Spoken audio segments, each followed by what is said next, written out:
welcome everyone to our Family Sunday. Amen? Welcome sa ating Family Sunday. We had our Mother's Day, we had our Father's Day, and I thought, what can we have a Family Day?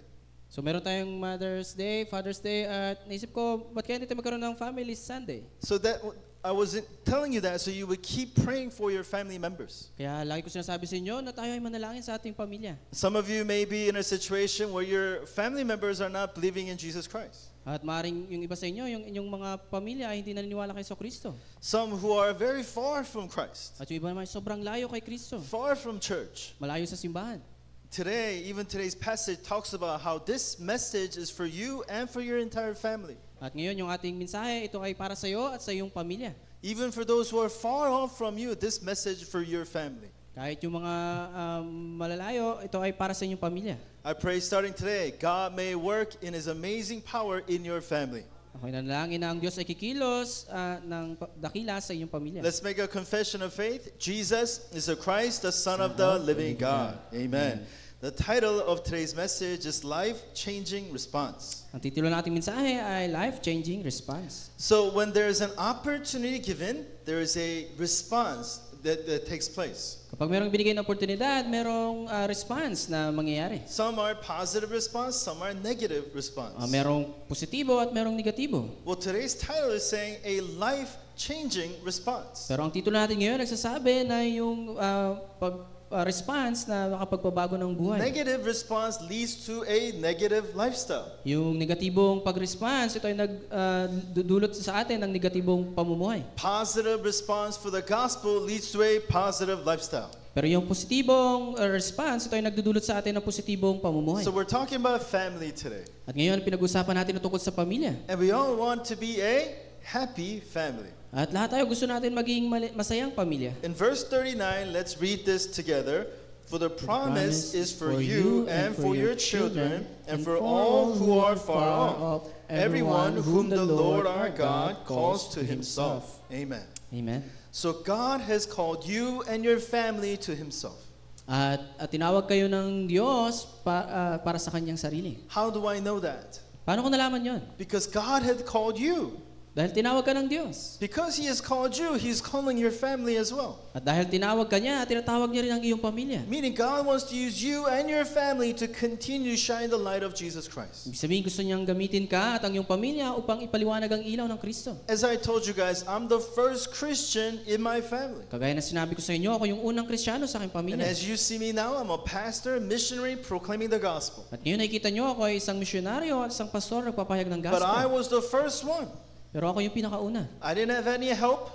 Wala akong tulong. I didn't have any prayer background. Walang nanalangin para I sa didn't akin. have other Christians helping me. At walang ibang Kristiyano na tumutulong sa akin. It was God calling me to Himself. Ang Diyos ang tumatawag sa akin para And sa by Kanya. that graceful calling, my life began to change. At mula dito sa biyayang ito, ang buhay ko ay nagbago. You know, I told you I come from a broken family. Kagaya na sinabi ko, ako ay mula sa broken family. I grew up with lots of scars inside. Lumaki na punong-puno ng scars. Scars towards my mother, Sa aking nanay, scars towards my father, sa aking tatay. scars because of the situation I was in. At dahil sa sitwasyon na meron ako. And because of those things, I had lots of problems in my life. At dahil sa mga bagay na yun, sobrang dami kong problema sa aking buhay. And the greatest was mostly internal scars, At internal. karamihan nito ay nandoon sa loob. Right? Anxieties, Mga anxiety worries. at pag-aalala. You know, when people grow up with imperfect background, they have lots of worries about their future. Kapag yung isang tao ay lumaki doon sa hindi perpektong background, lagi silang nag-aalala sa kanilang hinaharap. When you feel like you're by yourself, no one can help you. At lagi mong inisip na ikaw lang ang nag-iisa at walang makatulong sa iyo. You know, these are the kind of feelings I had growing up. Ito yung pakiramdam na meron ako habang ako'y lumalaki. And in that kind of feeling, I told myself, I'm not going to get married. Pero sa ganitong klaseng pakiramdam, sinabi ko sa sarili ko, hindi ako mag-aasawa. You know, I'm married now. I have 3 children. Ako ay kasal na ngayon at meron akong 3 anak. You know, my children are not perfect, but I love them. At yung aking mga anak ay hindi perpekto, pero mahal ko sila. You know, they cause lots of trouble, but I still love them. Sila ay nagdudulot ng mga maraming trouble, pero mahal ko pa rin sila. You know, I'm so happy and grateful to God that I can enjoy a family in the gospel. Ako ay masaya at nagpapasalamat sa Diyos dahil kaya kong mag-enjoy ng pamilya sa gospel. What is a happy family, guys? Ano ba yung masayang pamilya? Is it having enough money? Ito ba yung magkaroon ng sapat na pera? Is it having a nice house? Magkaroon ng magandang bahay? Is it just having laughing about each other? At laging tumatawa? A happy family is family centered on the gospel. Yung masayang pamilya, ito yung pamilya na nakasentro sa gospel. You know, you may be the only one right now in your family. Maring ikaw lang nag-iisa ngayon sa iyong pamilya. But that's the beginning of God trying to gospel center your family. Pero ito yung simula na talagang ang Diyos, ang sentro, na nakasentro sa So gospel. see the Pamilya. future of what God is going to do in your family and be happy. Makita mo yung future na gagawin ng Diyos sa iyong pamilya at ikaw'y maging masaya. I mean, I can't imagine what me and my family would be like if I didn't know the gospel. At ako hindi ko ma-imagine kung ano ba yung mangyari sa aking pamilya kung hindi ko nakilala yung gospel. I'm not perfect. Hindi ako perpekto. My wife is not perfect. Yung aking asawa hindi rin If we perpekto. did not know the gospel, we would be a very, very different family right now. Kung hindi namin alam yung gospel, maaaring kami ay ibang klaseng pamilya ngayon. One thing I can guarantee that we will not be happy. At isang bagay na ginagarantiya ko, hindi kami magiging masaya. You know what gospel tells us? Ano yung sinasabi ng gospel sa atin? You are not perfect. Hindi ka perpekto. You cannot do it. Hindi mo to kayang gawin. That's why God did it for us. Kaya Amen? ito ay ginawa ng Diyos para sa atin. Amen? Amen. So when we look at our family members, Kapag tinignan natin yung ating pamilya, we are not looking at the weaknesses and lackings of each other. hindi natin titignan yung kahinaan at yung kakulangan ng bawat isa. But because of those things, we look upon Jesus Christ. Pero dahil sa mga bagay na yon, tumitingin tayo kay Jesucristo. Gospel-centered. Nakasentro tayo sa gospel. Say it with me, guys. Gospel-centered family. Gospel-centered family. Pray like that for your friend. That my family would be a gospel-centered family. Manalangin tayo ng ganito na yung aking pamilya ay maging gospel-centered na pamilya. Amen? Amen. There is nothing more important for happiness of your family. Walang iba pang mas mahalaga para sa kasiyahan ng Family pamilya. is a system given by God. Yung pamilya ay yung sistema na ibinigay ng Diyos. God instituted the system of family. Ang Diyos ang nagtatag ng pamilya. God made Adam. Ginawa ng Diyos si Adan. It's not suitable for man to be by himself. At sabi niya, hindi maganda sa tao na nag-iisa. So he gave Eve. Kaya binigay niya si Eva. Everything was perfect. At lahat ng bagay ay perpekto. They loved each other. At mahal nila ang isa't isa. They had the perfect place Meron silang perpektong lugar. until sin entered into their lives. Hanggang pumasok ang kasalanan. When sin entered into their lives, you know what they started doing? Nung pumasok yung kasalanan, anong ginawa They nila? started blaming each other. Sinimulan nilang sisihin Why yung did you isa't do isa. this? Bakit mo ginawa yun? Oh, because of the snake. Dahil sa ahas. Who put the snake? Sino yan? Eve said, because of the snake you put in the garden. Dahil sa ahas na inilagay mo doon sa garden. He asked, Adam, why did you do it? Sabi ni Adan, bakit mo ginawa Oh, yun? because of the wife you gave me. Ay, dahil binigay mo sa asawa na binigay mo sa akin. Do you know what happened? As soon as sin enters in, they point fingers at each other. Simula nung pumasok yung kasalanan, sila ay nagsimula magturuan. Family was broken when sin entered into their lives. Yung pamilya ay nawasak nung yung kasalanan ay pumasok sa kanilang They buhay. try to fix their problem. Sinusubukan nilang ayusin yung kanilang What did problema. Adam and Eve do? Try to fix their problem. Paano nila sinubukang solusyonan yung problema nila? They made a clothing out of leaf, Gumawa sila ng damit mula sa dahon. trying to cover themselves. Sinubukan nilang takpan yung kanilang sarili. But is that good enough? Pero sapat na ba yun? I mean, can you make a clothing out of these leaves and wear it to Sunday? At pwede ka bang gumawa ng mga damit galing sa dahon na yan at suotin mo ngayong linggo? Right? Wind will blow it right away. Ito ay ihipa ng hangin. And if it didn't, after a week, it'll wither away.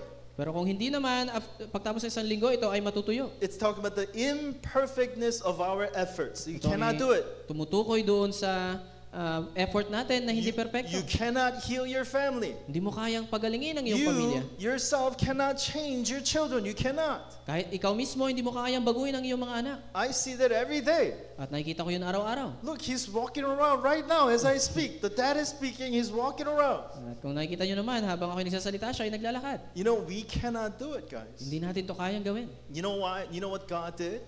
Anong ginawa ng Diyos? That's why he did it for us. Ito ang dahilan kung bakit ginawa niya ito para sa Because atin. you cannot heal yourself, I'm going to send the Messiah. Dahil hindi mo kayang pagalingin ang iyong sarili, papadala ko ang Misaya. I'm going to send the Christ. Papadala ko ang Kristo. The offspring of the woman is going to come and crush the serpent's head. Ang binhi ng babae ay darating at wawasakin ang ulo ni Satanas. Offspring of the woman talking about Christ. Yung binhi ng babae ay tumutukoy kay Kristo. That he will come and resolve the problem of sin, Satan, and separation from God. Siya ay darating at resolbahan ng problema kay Satanas sa kasalanan at paghiwalay sa Diyos. Understanding Jesus Christ is a happy family. Ang pagkaunawa kay Kristo, ito ang masayang pamilya. So pray for your family. Kaya manalangin tayo para sa ating That pamilya. every single member of my household will understand that Jesus is the Christ. Na bawat miyembro ng aking pamilya ay maunawaan na si Jesus ang Kristo. What is the next step of happy family? Ano yung susunod na hakbang ng masayang pamilya? Is to be centered in worship. Ito yung maging nakasentro sa pagsamba. Worship, guys. Worship, Is your pagsamba. family worshiping together? Yung bang pamilya ninyo ay nagsasamba sama-sama? That is a happy family. Ito yung masayang pamilya. A family who worships knowing the covenant of Jesus Christ. Yung pamilya na sumasamba na alam ang covenant ni Kristo. So there's your prayer topic. Ito yung dapat yung ating For the panalangin. members of my family to know Jesus Christ. Yung aking pamilya, yung membro ng aking pamilya na makilala si Kristo. So that we can worship together understanding this gospel. Para makapagsamba tayo ng sama-sama na narunawa ng gospel. So that your family will be used for God's mission. Para yung ating pamilya ay magamit sa misyon ng Diyos. I mean, think about your entire family being used for God's mission. At isipin natin na yung ating buong pamilya ay nagagamit sa misyon ng Diyos. You know, throughout this week, we had our first week of summer school. At ngayong linggo nagkaroon tayo ng summer school. And I thank God for all of the staff, all of the remnants helping out. At ako'y nagpapasalamat sa Diyos, sa mga staff at sa mga remnant na You know why? tumulong. Because we are family in Christ, right? Bakit kasi tayo ay pamilya kay We are Kristo? family in Jesus Christ. Tayo Amen? ay pamilya kay Kristo. And as a family, we come together for God's mission. At bilang isang pamilya, tayo nagsama-sama para sa misyon ng Diyos. You know, it's hard taking care of children, guys. Mahirap mag-alaga ng bata. Since 9 to 12, for 3 hours, they're there, constantly looking over these children. Simula 9 hanggang 12 ay nandoon sila at tinitingnan natin sila. Preparing lesson plans, At naghahanda ng mga lesson plan preparing activities. at ng mga activity. And kids don't listen. At yung mga bata hindi sila They're nakikinig. running around, doing whatever they want. Sila ay tumatakbo at ginagawa nila kung anong So gusto the nilang gawin. teacher say, hey, come here. No, do this, do that. At yung mga teacher sabi, punta kayo dito, Oh, gawin I niyo gotta gawin niya. go use the CR. Ay, mag-CR muna ako. He doesn't need to go use the CR. Pero hindi niya naman kailangan mag-CR. He's like asking every 5 minutes, I need to go to the CR. Pero tuwing 5 minuto siya ay gustong pumunta sa CR. But these are the kids that our remnants are taking care of. Pero ito yung mga bata na inaalagaan ng ating mga remnant. So what do we do together, guys? Anong kailangan natin gawin? Pray that we would be used for God's mission. Tayo manalangin na tayo ay magamit para sa misyon ng Diyos. Amen? Amen. For everyone to understand the gospel. Para maunawaan ng bawat isa ang To gospel. worship together. Para tayo ay magsama-sama, And to be mag-worship. used by God together. At tayo ay magamit ng Diyos sama-sama. That is a happy family. Ito yung masayang pamilya. That is a biblical happy family. Ito yung masayang pamilya na nakalagay sa So Biblia. our remnants growing up to be adults. At yung ating mga remnants, sila ay tumatanda. That's how you pray for your future family. Ganito tayo dapat manalangin para sa ating pamilya sa hinaharap. Oh, I want this kind of girl. I want this kind of boy. Gusto ko yung ganitong klase ng babae, gusto ko yung ganitong klase ng lalaki. All meaningless if these 3 things are not taking place. Lahat ng ito ay walang saysay kung ang tatlong bagay na ito ay hindi I magaganap. pray all of you would have a happy family. Kaya nanalangin na bawat isa sa atin ay magkaroon ng masayang pamilya. So how do we begin to go on that path of a happy family? Paano tayo magsisimula ang pumunta doon sa daan na yon ng masayang pamilya? Like today's message, you have to have a life-changing response. Kagaya ng mensahe ngayon, kailangan tayo magkaroon ng life-changing response. So first, before the response, we have to have the life-changing message. At bago yon, kailangan magkaroon muna tayo ng life-changing message. It is very important what you respond to. At napakahalaga kung saan tayo nagre-respond. Let's say he's a con artist. Halimbawa, siya ay con artist. And he says with sweet words, hey, if you do these things, I can make you lots of money. At sinabi niya yung mga matatamis na salita na kapag ginawa mo to, magkakaroon ka ng maraming pera. And you respond to him, you know what's going to happen? At ikaw ay nag-respond sa kanya, ano mangyayari? You're gonna lose all your money and you're gonna go to jail. At maubos yung iyong pera at ikaw ay makukulong. So it is very important what kind of message you respond to. Kaya napakahalaga kung ano yung mensahe, kung saan tayo nagre-respond. Some people respond to a very legalistic message. Yung ibang tao sila ay nagre-respond doon sa mga legalistic Some na people mensahe. respond to a very materialistic message. Yung iba naman doon sa sobrang materialistic na mensahe. We need to respond to the gospel message. Kailangan tayo mag-respond doon sa gospel message. Amen? Amen. Let's read verse 36 together.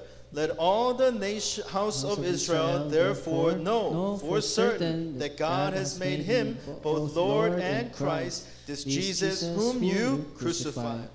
So Peter is giving a message to his people right now. Si Pedro ay nagbibigay ng mensahe sa kanyang mga tao. Right after in Acts chapter 2 they received the filling of the Holy Spirit. At pagkatapos ng chapter 2, natanggap nila yung feeling ng They go Banal na out Espiritu. preaching the gospel to the nations. At sila ay humayo at nagpahayag ng gospel sa bawat bansa. And this is the message Peter shares. At ito yung mensahe na ipinahayag ni At the Pedro. conclusion of his message, what is it? At sa konklusyon ng kanyang mensahe, This Jesus that you crucified, itong Jesus na ito na inyong pinako, God has made him both Lord and Christ. siya ay ginawa ng Diyos na Panginoon at Kristo. This is the gospel message of Peter. Ito yung gospel message ni Pedro. What do we need to do? Ano kailangan natin gawin? We need to have a life of Jesus witnessed by the Jews. Kailangan tayong magkaroon ng buhay na saksi ni So for Kristo. the Jewish people to understand that Jesus is a Christ, something had to take place. At para maunawaan ng mga Hudyo na si Jesus ang Kristo, merong bagay na nangyari. They had to first see and hear about Jesus Christ. At nakita at narinig nila ang tungkol kay Kristo. It says in verse 22, it says here, man of Israel, hear these words. Jesus of Nazareth, a man attested to you by God, and with mighty works and wonders and signs that God did through him in your midst, as you yourself know. So what is this saying? Ano yung sinasabi dito? It is saying you have already seen and heard all the miracles that Jesus did. Ibig sabihin, nakikita nyo na at narinig ninyo yung mga milagro na ginawa ni Jesus. You know, you guys hear every week about the message and the work of Jesus Christ. Linggo-linggo, narinig natin yung mensahe at yung trabaho ni Yesu Kristo. That's the beginning. Ito yung simula. For us to come to the conclusion of Jesus Christ, you have to hear about Jesus Christ. Para tayo magkaroon ng konklusyon ni Yesu Kristo, kailangan marinig natin ang You have tungkol to kay Yesu see Kristo. what Jesus is doing in your lives. Kailangan natin makita kung ano yung ginagawa ni Jesus sa ating buhay. You have to be a witness of this amazing work of Jesus Christ. Kailangan tayo maging saksi ng pambihirang trabaho na ito ni Yesu Kristo. You know, in our first message on our headquarters, Pastor Jung said this. Sa unang mensahe, sinabi ni Pastor Jong, Bartimaeus, who was blind, heard about Jesus Christ. si Bartimeus na bulag, narinig niya ang tungkol kay Yesu Kristo. And then he heard that Jesus was passing by. At narinig niya na si Jesus ay dadaan. So this blind man screams out, Jesus, son of David, have mercy on me. At yung bulag na ito, sumigaw na, Jesus, anak ni David, maawa ka sa akin. And people telling Bartimaeus, hey, be quiet, you're too loud, be quiet. At sabi ng mga tao, tumahimik ka, masyado ka maingay. Despite their request, even louder, he said, Jesus, son of David, have mercy on me. At mas nilakasan niya pa yung kanyang boses, yung kanyang sigaw. What does it tell us about Bartimaeus? Ano yung tinutukoy nito tungkol kay Bartimeo? That when he heard about Jesus, Nung narinig niya ang tungkol kay Jesus, he believed that Jesus was the Christ. siya ay naniwala na si Jesus ang Kristo. So when he heard that he was passing by, At maraming tao nakarinig na siya ay darating. he truly believed that Jesus is the answer to all my problems. Pero siya ay naniwala na si Jesus ang solusyon sa kanyang mga So no problema. matter what, he screamed out and he called out for Jesus. Kaya kahit anong mangyari, siya ay sumigaw para kay And Jesus. Jesus responds, come to me. At ang sabi ni Jesus, lumapit ka sa akin. Hearing that voice, this blind man gets up and runs towards Jesus. Nung narinig niya ito, siya ay tumayo at tumakbo patungo kay Jesus. Why don't we try it after worship today? Subukan kaya natin yon. Okay, you stand in one side and you're on the other side, close your eyes and we'll call to you and you just run towards me, okay? So, tatayo tayo dito sa kabila, tapos meron sa kabila, tapos pipikit We'll tayo, have tapos lots merong of sisigaw. obstacles. We'll play this game, family game. Right? We'll have lots of obstacles and you have to run towards me. So, maraming nakaharang, pero kailangan yung makarating sa akin. What's going to happen? Ano mangyayari? Oh, you're going to get bumped here, you're going to fall down, you're going to get hurt. That's what's going to happen. Maring bumangga ka dito, masaktan ka, at pwede ka matumba. This Bartimaeus did not care. Pero siya, wala siyang pakialam. He heard Jesus, he gets up, he runs towards Jesus. Narinig niya si Jesus, siya ay tumayo at tumakbo patungo kay He Jesus. had this passion that, hey, I want to meet Jesus. Meron siyang passion na gusto niya makita si Jesus. Where does that passion come from? Saan nagmula yung passion na yon? By hearing about Jesus Christ. Nung marinig niya tungkol kay Jesucristo. By believing that he is the Christ. Nung siya ay naniwala na siya ang Kristo. And he has the passion to do whatever Christ wants, no matter what. At nagkaroon siya ng passion na gawin ano man yung nais ng Diyos kahit ano mangyari. No calculations. Walang kalkulasyon. That happens as you hear about Jesus. Ito ay nangyayari kapag narinig natin ang tungkol kay Jesus. So you are in a blessed place right now. Kaya ikaw ay sa pinagpalang lugar ngayon. Why? Bakit? Because you're hearing about Jesus. Kasi nakakarinig ka ng patungkol kay And Jesus. this amazing gospel seed is being planted in your hearts. Yung buto ng gospel na ito ay natatanim sa inyong And puso. before you know it, God will grow an amazing passion in your hearts. At bago pa nyo pa malaman, ang Diyos ay nagpalago na ng pambihirang passion sa inyong To buhay. run towards Christ no matter what. Para tayo tumakbo kay Kristo, ano man ang mangyari. You need to be that witness. Kailangan tayo maging ganitong klase ng And saksi. they also saw the evidence of Jesus. At nakita nila yung ebidensya ni Jesucristo. Verse 32, it says this.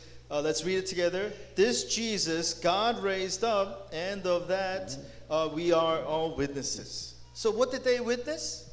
Ano yung nasaksihan nila? Not only did they witness the things that Jesus did, Hindi lang nila nasaksihan yung mga ginawa ni Jesus. they witnessed the resurrection of Jesus. Nakita pa nila yung muling pagkabuhay ni Jesus. Now, how stupid would this message be if Jesus did not resurrect? At Think about that. anong klaseng mensahe ito magiging kung si Jesus hindi muling nabuhay? How ridiculous would this message be if Jesus did not resurrect? Ganon nakakatawa yung mensaheng ito kung si Jesus ay hindi muling nabuhay. So let's think about time frame. At isipin natin yung oras, panahon. Jesus was crucified, Si Jesus ay pinako sa krus resurrected. at muling nabuhay. Third day, he rose back from the dead. At siya ay muling nabuhay. For 40 days, he talked about the kingdom of God. At sa loob ng 40 days ay nangusap siya He patungkol sa karya ng ascends Diyos. into heaven. At umakyat siya sa They're langit. all looking at him. At lahat nakatingin sa kanya. Angel says, why are you looking at him? He's going to come down the way, just the way he went up. Sabi ng anghel, ba't kayo katingin sa langit? Siya ay babalik kagaya kung paano siya umalis. And they say, go and pray until you receive the Spirit. At kayo ay humayo at manalangin hanggang They dumating come ang down banal na from the Espiritu. Mount of Olive, Bumaba sila doon sa bundok which is half a day work. na kalahating araw ng paglalakad. They enter into the house of Mark. Pumasok sila doon sa bahay ni They Marcos began praying. at sila nagsimulang manalangin. On the same day, they received the filling of the Holy Spirit, which is the day of Pentecost. At sa oras na yon, natanggap nila yung banal na Espiritu. They go out and sharing the gospel to all the people. Sila ay lumabas at nagpahayag ng gospel sa lahat ng mga tao. So it only has been less than 42, 43 days after the ascension of Jesus Christ. Ito ay parang nangyari lang sa loob ng 43 days pagkatapos ni umakyat So na Jesus sa krus. everyone Ay, saw Jesus Christ. At bawat isa nakita si Jesus. Jesus who died, Si Jesus na Jesus namatay, who resurrected, na muling nabuhay, the empty tomb. at yung libingan na walang laman. You are witnesses of His resurrection. Kayo ay mga saksi ng muling pagkabuhay na ito. Amen? Amen. The fact that you believe that Jesus is the Christ, you are witnesses of the resurrection. Yung katotohanan na kayo ay naniwala na sa Jesus ang Kristo, kayo ay mga saksi ng muling pagkabuhay. Amen? Amen. So what is all this message saying? Ano yung sinasabi ng mensaheng ito? Let's say it together. Jesus is the Christ. One more time. Jesus is the Christ. Amen? Amen. This is the message of Peter. Ito yung mensahe ni Pedro. What is a life-changing message, guys? What is Ano it? yung mensahe na nagpapabago ng buhay? What is that message that can change your life? Ano yung mensaheng ito na pwede magbago sa iyong buhay? That Jesus is the Christ, answer to all my problems. Sa Jesus ang Kristo ang sagot sa lahat ng aking problema. This is the message, guys. Ito yung mensahe. Nothing else can change you. At wala nang ano pa man na pwedeng Nothing makapagbago. else will change your life. Walang ano pa man na makapagbabago sa iyong buhay. It is only temporary. Ito ay temporary It is lang. only physical things. Ito ay pisikal. It is not perfect. Hindi ito perfecto. Only Christ can change us. Tanging si Kristo ang makapagpabago sa atin. I'm a witness. Ako ang saksi. from a non-believing family. Mula sa pamilya na hindi nananampalataya. First to believe and accept Jesus Christ. At ako pinakaunang naniwala kay To Jesucristo. be a pastor and a missionary sharing the gospel. At naging pastor at misyonaryo na nagpapahayag ng gospel. You too are witnesses of this gospel. Kayo Amen? rin ay mga saksi ng gospel na ito. Pray for your family. Manalangin tayo para sa ating pamilya. That they would hear this life-changing message. Para marinig nila yung life-changing message na ito. Amen? Amen. Now the message has been proclaimed. Ngayon ay yung mensahe ay naipahayag. Only thing that is left is this. Ang tanging bagay na natitira ay ito. Life-changing response. Yung life-changing response. You know, I told you, what you respond to change your life. At sinasabi ko sa inyo kung ano yung inyong, kung saan kayo nag-response, ito yung magbabago sa inyong buhay. You know, even at school, as you grow up, you respond to bad people. What's going to happen to your life? Kahit sa inyong eskwelahan, pag kayo ay nag-response doon sa mga masasamang tao, anong mangyari sa inyo? You respond to those bad kids telling you something. What's going to happen? Pag kayo ay nag-respond doon sa mga masasamang bata na nagsasabi sa inyo ng mga bagay-bagay. I mean, that's what happened in my life. All the bad kids were saying, hey, Tom, do this. Tom, do that. Let's go do this. I was like, sure. Ganun yung nangyari sa akin. Yung mga masasamang bata, sinasabi na natin, gawin natin to, gawin mo yan. But At pumunta tayo dito. now, I respond to the gospel message. Pero ngayon, ako ay nag-respond sa gospel I message. respond to the answer that Jesus is the Christ, answer to all my problems. Sa kasagutan na si Jesus ang Kristo, sagot sa lahat ng aking problema. We say together, Amen. Amen. Amen. Amen. So verse 37, let's read it together. Now, when they heard this, they were cut to their heart and said to Peter and to the rest of the apostles, Brothers, what shall we do? You know, this phrase, cut to the heart. Yung biyayang ito ay nag-touch sa kanilang puso. In the Greek word, it means to be pierced, to be stabbed. Ito ay parang tumusok. You know, somebody would take a spear and stab you. That's when that word is used. Cut to the heart. Pag merong isang tao na nagtumusok sa iyo ng sibat, ito yung ibig sabihin nun. Have you ever felt that? Watching a movie or hearing a song or something like that? Naramdaman niyo na ba yun na nung kayo nanonood ng movie o nakakarinig ng awit? Or every Sunday as you listen to my message? O tuwing linggo kapag kayo nakikinig sa aking mensahe? Being deeply moved. That's what it means. Yung ikaw ay malalim na namumove. Right? Some boy comes up to you, oh, you're the most beautiful girl in the world. O merong lalaking lumapit sa'yo, sabi ikaw pinakamagandang babae sa mundo. And you're so deeply moved. At ikaw ay talagang sobrang masayahan. A girl writes you a letter. At nagsumulat sa iyo yung isang babae ng And sulat. you're reading the handwritten letter. At ikaw binabasa mo yun. And you are deeply moved. At ikaw ay sobrang nasisiyahan. Sure, why not? At bakit hindi? What are you responding to? Saan tayo nagre-respond? Here, the gospel was proclaimed. Dito yung gospel ay nagpapahayag. And you know what they feel? At ano yung nararamdaman nila? They feel like something stabbed them in their heart. At naramdaman nila na parang merong tumusok sa kanilang puso. You know what that's called? Anong tawag doon? That's called grace. Tawag doon ay biyaya. By God's grace, we are moved by the message of the gospel.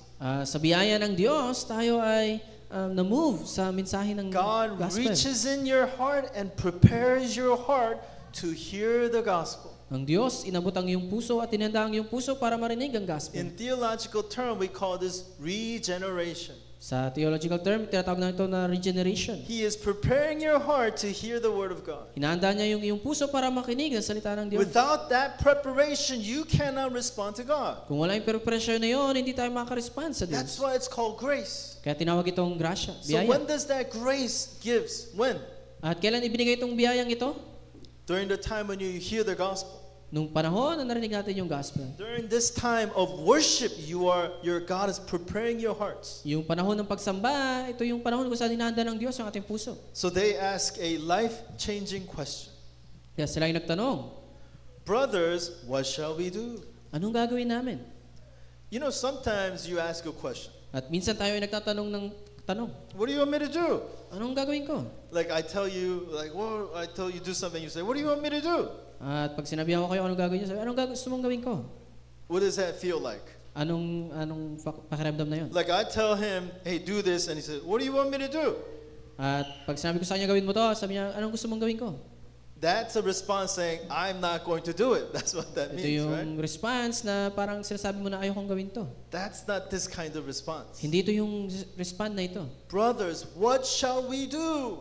Sabi niya, kapatid, ano yung kailangan namin gawin? You killed, crucified Jesus. They hear that and they're asking, what shall we do? Narinig nila na pinatay nila si Jesus at sabi nila, anong kailangan namin These gawin? are people ready to do whatever it takes to receive the gospel. Ito yung mga tao na handang gawin anumang bagay para tanggapin ang gospel. You got to ask the right questions, guys. Kailangan tayo magtanong ng tamang katanungan. Jesus, what do you want me to do? Panginoon, Jesus, ano yung nais mong gawin ko? Before, we're asking all the wrong questions to Jesus. Dati tayo ay nagtatanong ng mga maling tanong We kay simply Jesus. say, why is it happening? Why? At sabi natin, bakit ito nangyari? But now we say, what do you want me to do? At ngayon sinasabi natin, ano yung nais mong For gawin ko? your mission and for the gospel, what do you want me to do, God? Para sa mission, para sa gospel, ano yung nais mong gawin ko? I am ready to do whatever you want me to do. At ako'y handang gawin, ano man yung nais mong gawin. This is a life-changing response. Ito yung life-changing response. Let's read verse 38 together. And Peter said to them, repent and be baptized, every one of you, in the name of Jesus Christ, for the forgiveness of your sins, and you will receive the gift of the Holy Spirit. Amen. Amen. So, will I just walk up to somebody and say, hey, repent and believe Jesus? At sabi na, repent at tanggap mo si Jesus. I mean, I could, of course. At pwede naman. I could hold a sign and say, repent or go to hell. Pwede naman akong humawak ng sign at sabihin na repent at or pumunta ka sa Believe and langit. go to heaven. At maniwala ka at pumunta sa langit. But I would say that to people who are hearing the gospel. Pero sasabihin ko yon sa mga tao na nakikinig ng gospel. Here, right now, they are ready to respond. At itong panahon na to, sila ay handa na mag-respond.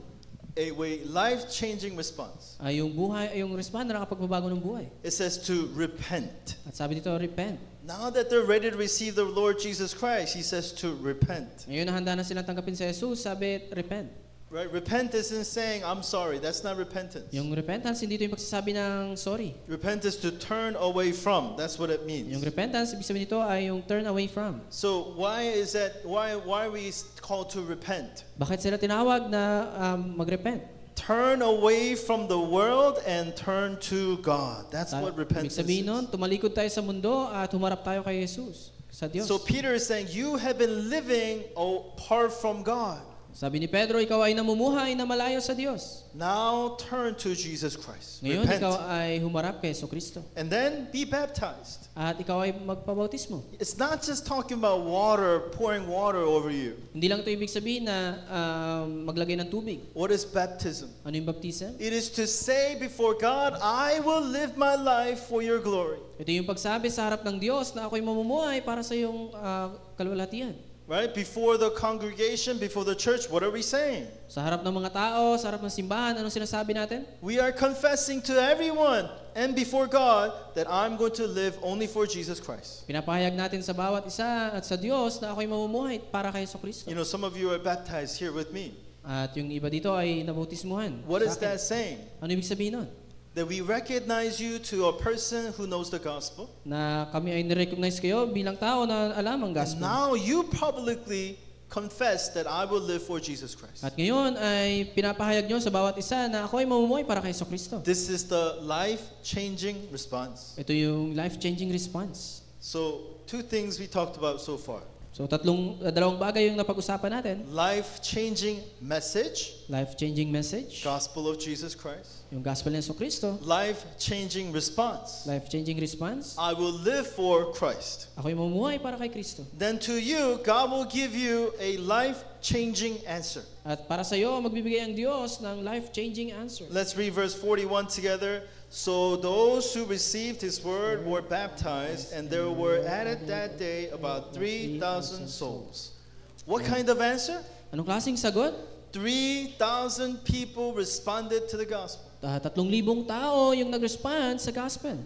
You know, we're praying for what? 300 disciples. Tayo ninalangin para sa 300 disciples. 300 tarakbangs. 300 darakbang. You know, we don't have regional church, 66 barangays of PPC. At 66 barangay na regional church sa bawat barangay. Right, all major RTS and in major cities. At RTS sa bawat munisipyo. To be connected with 500 pastors for Palawan gospelization. At 500 pastor na nagkakaisa para sa Palawan To gospelization. who and to what church will God give this amazing answer to? Kaninong simbahan ibibigay ng Diyos yung sagot na ito? To church who is making a life-changing response. Sa simbahan na gumagawa ng life-changing response. To the life-changing message. Dun sa life-changing message. Let us enlarge our vessel together, guys. Palakihin natin yung ating vessel Enlarge the place of our tent. at yung lugar ng ating tent. How do we do that? Paano natin ito gagawin? Hear the gospel message. Makinig tayo ng gospel. Respond to the gospel message. At tayo ay mag-respond sa gospel And it'll be message. God who will give you a life-changing answer. At ang Diyos magbibigay sa iyo ng life-changing answer. And this answer is a continuation answer.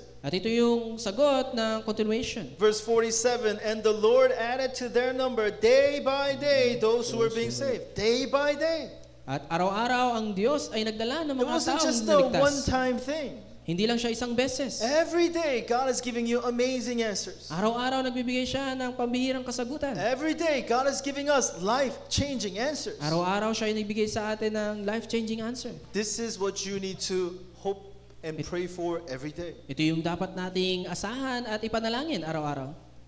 Let us restore a happy family. Panumbalik natin yung masayang pamilya. How do we do it? Paano natin ito gagawin? By life-changing response. Sa pamagitan ng life-changing response. In conclusion, let's read this together. Be part of God's great heavenly mission. Be part of what God is doing. Maging kabahagi tayo sa ginagawa ng Diyos. So ask this question. At tanungin natin yung What tanong na ito. shall I do for the mission you have given to our church? Ano yung kailangan kong gawin dun sa mission na binigay mo sa aming That's how simbahan? you become part of it. Ganito tayo magiging kabahagi nito. Ask to God, what should I do in my position, in my time schedule right now? What is that I should do, God? Tanungin natin ng Diyos, ano yung kailangan kong gawin sa posisyon ko ngayon at sa kung nasaan ako ngayon? The right question. Yun yung tamang kasagutan. And when you ask that right question, God gives you a right answer. Kapag nagtanong ka ng tamang kasagutan, bibigyan ka ng Diyos ng tamang sagot. Life-changing response. Yung life-changing response. I pray that this kind of answer, as you hold, God will give you a life-changing answer.